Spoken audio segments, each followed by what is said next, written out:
Hello everyone, welcome to our channel inevitable success. तो आज हम पार्ट 3 स्टार्ट करने वाले हैं, जिसमें कि आज जितने भी हमारे बचे हुए क्वेश्चन हैं आज हम सारे कंप्लीट कर लेंगे। उससे पहले आपको एक कॉन्सेप्ट जानने की ज़रूरत है, जो कि मैं अभी आपको बताता हूँ। ठीक है, एक कॉन्सेप्ट हमने पढ़ा था एंगल ऑफ एलिवेशन का, एक कॉन्सेप्ट है एंगल ऑफ डिप्रेशन का। देखिए, मान लीजिए ये कोई एक हॉरिजॉन्टल सरफेस है। ठीक है, यहाँ से यहाँ पर एक मान लो इस छोर पे कोई एक बिल्डिंग खड़ी हुई है। ठीक है, ये बिल्डिंग खड़ी हुई है। अब होता क्या है, हम इस हॉरिजॉन्टल सरफेस के हॉरिजॉन्टली एक इमेजिनरी लाइन क्या करते हैं, इमेजिन करते हैं, जस्ट पैरेलल। ठीक है, इस हॉरिजॉन्टल सरफेस के। ठीक है, अब यहाँ से उन लोग बोलेंगे कि यहाँ से किसी एक पॉइंट पे, नीचे जमीन पे एक पॉइंट पे एंगल ऑफ डिप्रेशन बन रहा है। एंगल ऑफ डिप्रेशन बन रहा है। हमेशा याद रखिएगा, एंगल ऑफ एलिवेशन की बात हो चाहे एंगल ऑफ डिप्रेशन की बात हो, वो हमेशा हॉरिजॉन्टल लाइन से बनता है। जैसे हम एंगल ऑफ एलिवेशन बनाते थे तो वो हॉरिजॉन्टल लाइन के साथ बनता, सेम अब जो एंगल बनेगा वो यहाँ बनेगा, यहाँ नहीं बनेगा, यहाँ नहीं बनेगा, यहाँ पर बनेगा। तो ये जो ऊपर से कोई चीज़ अगर हम नीचे की तरफ देख रहे हैं, तो जो हमारे आंखों का लेवल है, जो हॉरिजॉन्टल लेवल है, उससे जो नीचे की तरफ देख रहे हैं, तो जो दोनों के बीच में जो एंगल बनता है वही एंगल ऑफ डिप्रेशन कहलाता है। क्लियर है? तो आइए आगे के क्वेश्चन सॉल्व करते हैं। So, हमारे सामने क्वेश्चन है, from a top of a 7 metre high building the angle of elevation of the top of a cable tower is 60 degree and the angle of depression of its foot is 45 degree, determine the height of the tower. तो जैसे जैसा question बोलता था वैसे वैसे हम बनाते हैं कि एक 7 मीटर हाई बिल्डिंग है। मान ली मैंने ये एक 7 मीटर हाई बिल्डिंग है। ठीक है, the angle of elevation of the top of the cable tower.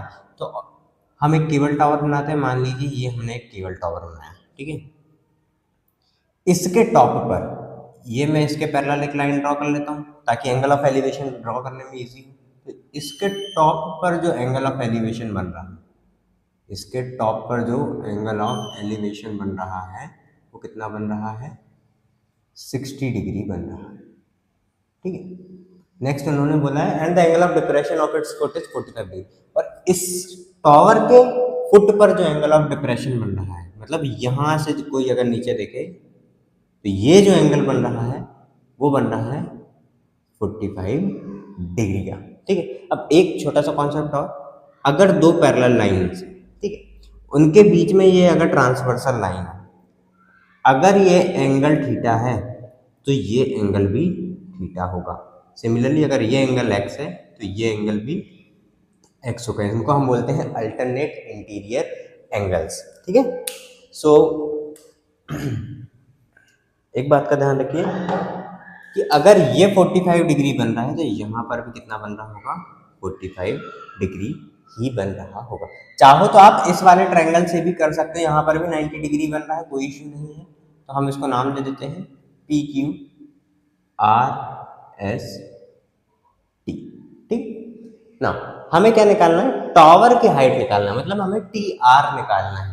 T R निकालने के लिए सबसे पहले हमें जो गिवन है बेस, बेस हमें नहीं गिवन है, हमें इसको निकालना पड़ेगा। हमें गिवन है क्या, परपेंडिकुलर। तो सबसे पहले हम लगा देते हैं टेन थीटा बराबर परपेंडिकुलर अपॉन बेस। तो टेन यहाँ पर कौन सा लगेगा, 45 लग रहा है। ये वाले ट्रायंगल की बात कर रहे हैं, यहाँ पर मैं लिख देता हूँ in triangle P Q R, इस ट्रायंगल की हम बात करें। देखो ऑब्वियस सी बात है, अगर ये 7 मीटर है तो ये बची हुई मतलब एस से आर तक जो होगी वो भी 7 मीटर ही होगी। क्लियर है? नेक्स्ट, टेन थीटा क्या है, परपेंडिकुलर अपॉन बेस है। आप चाहते तो यहाँ पर भी लगा सकते थे, तो ये भी परपेंडिकुलर अपॉन बेस होता, सेम ही आती। अगर आप चाह रहे हो कि ठीक है भाई हमें अल्टरनेट इंटीरियर एंगल वाली प्रॉपर्टी लगा के हमें यहाँ पर 45 नहीं लेना है, तो आप पी एस आर एंगल में भी सिमिलर लगा सकते थे, आंसर दोनों से सेम होता। तो टेन 45 हो जाएगा आपका। परपेंडिकुलर क्या है इसके सामने, पी क्यू, और बेस क्या है, क्यू आर। तो टेन 45 होता है 1। पी क्यू की वैल्यू हमें 7 गिवन है, क्यू आर हमें निकालना है। तो यहाँ से क्यू आर की वैल्यू जो आ जाएगी वो कितनी आ जाएगी, 7 आ जाएगी। क्यू आर की वैल्यू जो है वो 7 मीटर आ जाएगी। क्लियर? अब देखो, मैंने लास्ट क्लास में भी बताया था कि अगर 45 के सामने 7 मीटर बन रहा है तो यहाँ पर भी 45 बनेगी, इसके सामने भी ऑब्वियस सी बात है 7 बनेगा। सिमिलरली यहाँ 7 बन रहा है तो इस 45 के सामने भी 7, ये 7 मीटर तो आना ही था। तो यहाँ पर मैं लिख सकता हूँ कि क्यू आर बराबर पी एस है, तो ये भी कितना हो जाएगा, 7 मीटर हो जाएगा। भाई ये अगर 7 मीटर है तो ये वाली लाइन भी 7 मीटर हो जाएगी। क्लियर। अब इन ट्रायंगल कौन सा, T S P, T S P, ठीक है। यहाँ पर मैं लिख देता हूँ ये जो आई है ये भी 7 मीटर हो गई, ठीक है, ये भी हमने 7 मीटर निकाल लिया। In triangle T S P, T S P में हम फिर से क्या लगाएंगे भाई, परपेंडिकुलर निकालना है, बेस हमें पता ही है, तो tan 60 डिग्री बराबर T S upon P S. तो tan 60 कितना होता है,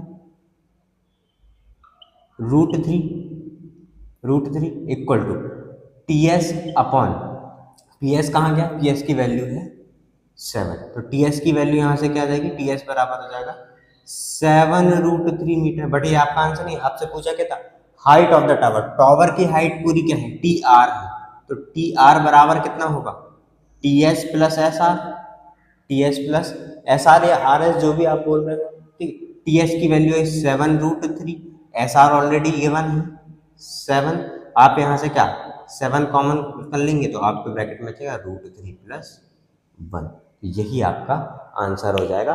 टावर की हाइट जो होगी वो हो जाएगी 7 ऑफ √3 प्लस 1। नेक्स्ट क्वेश्चन आपके सामने, as observe from the top of a 75 metre high light house from the sea level the angles of depression of two ships are 30 degree and 45 degree. If one ship is exactly behind the other on the same side of the lighthouse, find the distance between the two ships। तो देखिए, तो ये हमने एक मान लिया कि ये एक लाइट हाउस है जो कि 75 मीटर हाई है, ठीक है, और ये मान लिया हमने ये सी है जिस पे यहाँ पर एक ये शिप मान ली मैंने, एक ये शिप मान ली, ठीक है। ये दो शिप्स हैं जिनसे लाइट हाउस के टॉप पर या लाइट हाउस के टॉप से जिन पर एंगल्स ऑफ डिप्रेशन बन रहे हैं, कितने कितने बन रहे हैं, 30 डिग्री और 45 डिग्री। तो ये मैंने एक हॉरिजॉन्टल लाइन सपोज कर ली। अब ऑब्वियस सी बात है जो दूर शिप होगी उसका एंगल कम बन रहा होगा, ठीक है। तो ये जो शिप है यहां पर बन रहा होगा कितना, 30 डिग्री, और जो पास वाली शिप है यहाँ पर एंगल ज़्यादा बन रहा होगा, तो ये बड़ा वाला एंगल है ये कितना हो रहा होगा, ये 45 डिग्री का होगा। सिमिलरली अभी हमने लास्ट क्वेश्चन में करा, अगर ये 30 है तो ये भी 30 होगा। सिमिलरली अगर ये बड़ा वाला 45 है तो ये वाला भी 45 होगा। क्लियर, इनके नाम देते हैं पी क्यू आर और एस, ठीक है। अब हमें निकालना क्या है, find the distance between the ships, मतलब आर और एस की दूरी निकालनी है, आर एस की दूरी निकालनी है, आर से एस तक कितनी दूरी है, आर कोई शिप है एस कोई शिप है, तो हमें R S distance R S find करना है, ठीक है। तो हम सबसे पहले क्या काम करते हैं, हम ट्रायंगल पी क्यू आर में चल लेते हैं, ठीक है। तो हम लिखते हैं in triangle P Q R. तो देखिए परपेंडिकुलर गिवन है, बेस निकालना है, कौन सा है, टेन थीटा, टेन थीटा होता है परपेंडिकुलर अपॉन बेस, यहाँ पर कौन सा लगाना है, टेन 45 लगेगा, तो टेन 45 डिग्री हो जाएगा। परपेंडिकुलर कितना है भाई हमारा 75 है, बेस हमारा, चलो पहले ये लिख लेते हैं P Q upon Q are, P Q upon Q are हम लिख लेते हैं। नेक्स्ट, अब टेन 45 होता कितना है 1, क्लियर।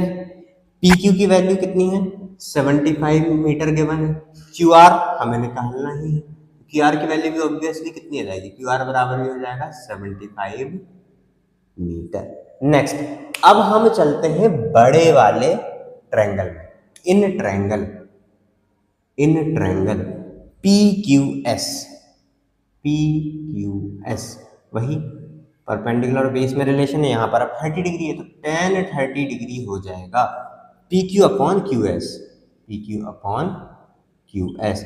टेन 30 कितना होता है 1/√3,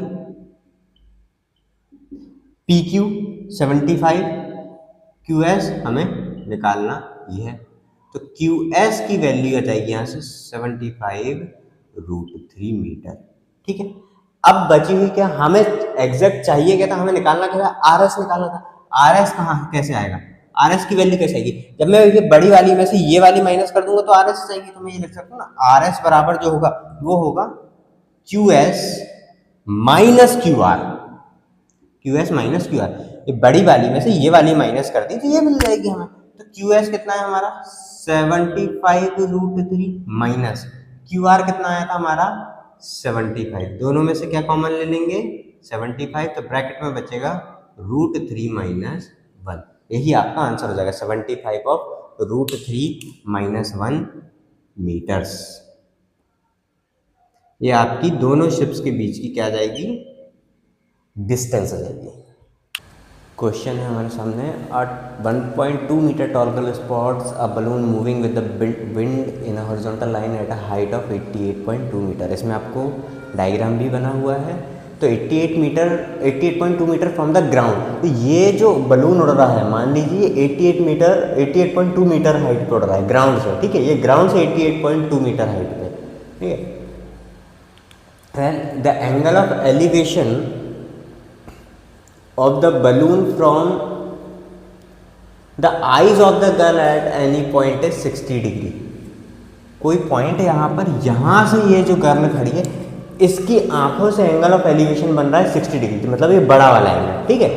eight after some time the angle of elevation reduces to 30 degree. अब जैसे जैसे बलून आगे बढ़ा तो आराम से देखने लगा, ज़्यादा ऊपर मुंडी करने की जरूरत नहीं पड़ी, तो वो एलिवेशन क्या हो गया, एंगल ऑफ एलिवेशन 60 डिग्री से 30 डिग्री आ गया। अब हमें बताना है find the distance travelled by the balloon during the interval, मतलब आर से एस तक वो कितना चला ये हमें बताना है। ये इस चीज़ की वैल्यू हमें निकालना है कि वो आर से एस तक उसने कितना डिस्टेंस कवर कर लिया।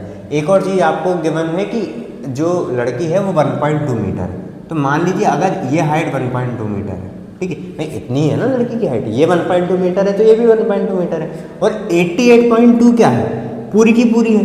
अगर 88.2 मीटर पूरी की पूरी है तो 88.2 में से अगर मैं 1.2 हटा दूंगा तो मेरे पास कितना बचेगा, मेरे पास बचेगा इतना डिस्टेंस बचेगा 87 मीटर का, ठीक है। तो ये जो टी एस की वैल्यू आई ये 87 मीटर आ गई। अब हम क्या करेंगे, हम लगा देंगे in triangle T S Q में ट्रिग्नोमेट्री। तो हमें परपेंडिकुलर पता है, हमें बेस निकालना है, तो tan थीटा बराबर होता है perpendicular upon base.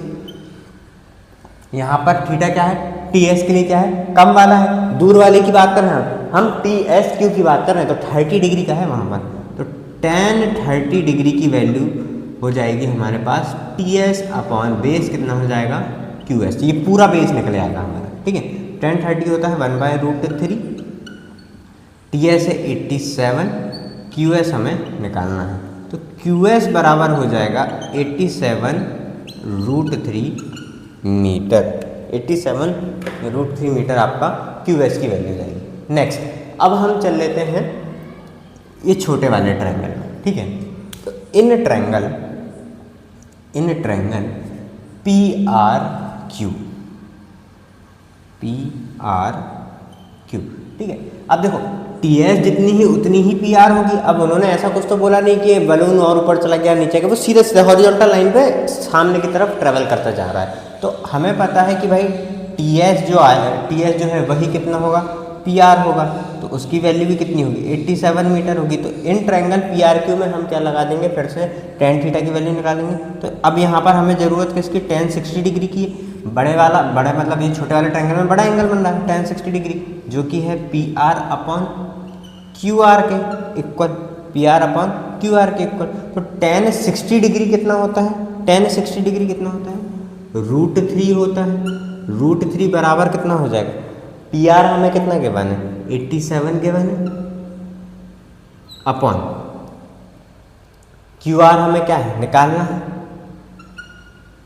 Q R हमें निकालना है। तो क्यू आर की वैल्यू यहाँ से कितनी आ जाएगी 87 अपॉन √3, 87 अपॉन √3 आ जाएगी। रैशनलाइज कर देते हैं तो क्या हो जाएगा, √3 से मल्टीप्लाई और डिवाइड, तो ये कितना बचेगा, क्यू आर की वैल्यू कितनी आ जाएगी 87√3 अपॉन √3 इंटू √3 3 बचेगा आपके पास। क्लियर है इतनी सी बात। देखो कट रहा है किसी चीज़ से, बिल्कुल कट रहा है, किससे कट जाएगा? 3 से। 3 2 जा 6, बचेगा कितना 2, और 3 9 जा 27। तो क्यू आर की जो वैल्यू हो जाएगी वो हो जाएगी 29√3। हमें निकालना क्या है? हमें निकालना है आर एस। आर एस कैसे पता लगेगा? आर एस कैसे आएगी भाई? आप खुद सोचो, आर एस कैसे आएगी? जब मैं ये पूरी डिस्टेंस में से ये वाली माइनस कर दूँ, तो आर एस में से जब मैं Q S minus Q R कर दूँ, ये क्यू एस में से क्यू आर माइनस कर दूँ तो मेरे पास आर एस आ जाएगा। तो क्यू एस की वैल्यू कितनी आई थी हमारी? 87√3 माइनस क्यू आर की वैल्यू कितनी आई? 29√3। अब तो सीधे सीधे कैलकुलेशन ही करनी है हमें भाई। 87√3 में से कितना घटाना है? 29√3 घटाना है। कैलकुलेशन के लिए इसको क्या सपोज कर लो? 30 सपोज कर लो। तो इसमें से 30 घटाओगे तो बचेगा 57, बट हमें 30 से कम बचाना था, तो बचेगा कितना? 58। तो ये हो जाएगा 58√3 मीटर जो है आपका आंसर हो जाएगा। जब आप 87√3 में से 29√3 माइनस करोगे तो आपके पास क्या बच जाएगा? 58√3, जो कि डिस्टेंस रहेगी कि जितना डिस्टेंस बलून ट्रैवल कर लिया। नेक्स्ट क्वेश्चन है, a straight highway leads to the foot of the tower. A man standing at the top of the tower observes a car at an angle of depression of 30 degree which is approaching the foot of the tower with a uniform speed. 6 seconds later, the angle of depression of the car is found to be 60 degree. Find the time taken by the car to reach the foot of the tower from this point. हमने मान लिया कि ये एक tower है, ठीक है। अब इस पे एक आदमी खड़ा हुआ है, वो एक कार को देखता है। मान लो कार अभी फिलहाल जो है यहाँ कहीं है, तो ये जो एंगल ऑफ डिप्रेशन बन रहा है, एंगल ऑफ डिप्रेशन जो ये बन रहा है, ये कितना बन रहा है? अभी 30 डिग्री का बन रहा है, उन्होंने ये बोला, ठीक है।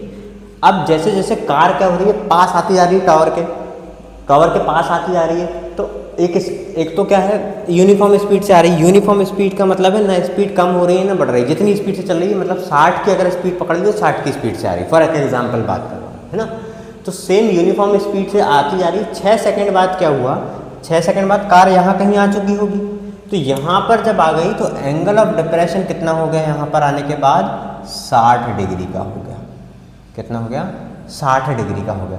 अब उन्होंने बोला find the time taken by the car to reach the foot of the tower from this point. अब आपको बताना है कि यहाँ से यहाँ तक उसको कितना टाइम लगेगा आने में।